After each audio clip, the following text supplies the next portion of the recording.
India கூட்டணி தமிழ்நாடு, கேரளா மட்டுமின்றி வட மாநிலங்களிலும் வெற்றி பெறும் என இந்திய யூனியன் முஸ்லீம் லீக் கட்சி தலைவர் காதர் மொய்தீன் தெரிவித்துள்ளார்.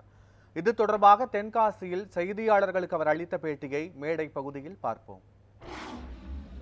இந்தியா கூட்டணி உருவான நேரத்தில் நமது பாரத பிரதமர் சொன்னார், 400 தொகுதியில் நாங்கள் வெற்றி பெறப் போகிறோம் என்று சொன்னார்.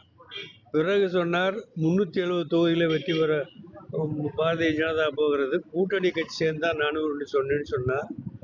அப்போ இப்பொழுது என்ன சொல்லுகிறான்னு சொன்னால், கூட்டணி கட்சி பேரையே சொல்லாமல் இருந்தவர் இப்போ சொல்ல ஆரம்பித்திருக்கிறார். ஆக இதில் என்ன பெரிய குழப்பம் அப்படின்னா, பிரதமர் அவர்களுடைய ஒவ்வொரு பேச்சும் அவருடைய பிரச்சாரமும் இந்த ஆரம்ப நிலையில் இருந்த பிரச்சாரம் தொடர்ந்து ஒவ்வொரு கட்ட தேர்தலின் போதும் பிதற்றி கொண்டிருக்கிற அளவுக்கு தாங்கள் பெரிய ஒரு ஏமாற்றத்தில் ஈடுபட்டிருப்பதாக நினைத்து கொண்டு அவர் பேசுகிறார் என்பதை தான் நாங்கள் கண்டு கொண்டிருக்கிறோம்.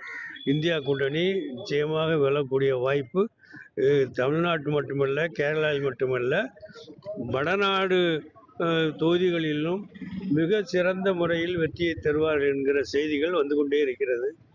அவர்களுடைய ஒவ்வொரு செய்தியும் அதற்கு எடுத்துக்காட்டாக இருக்கிறது.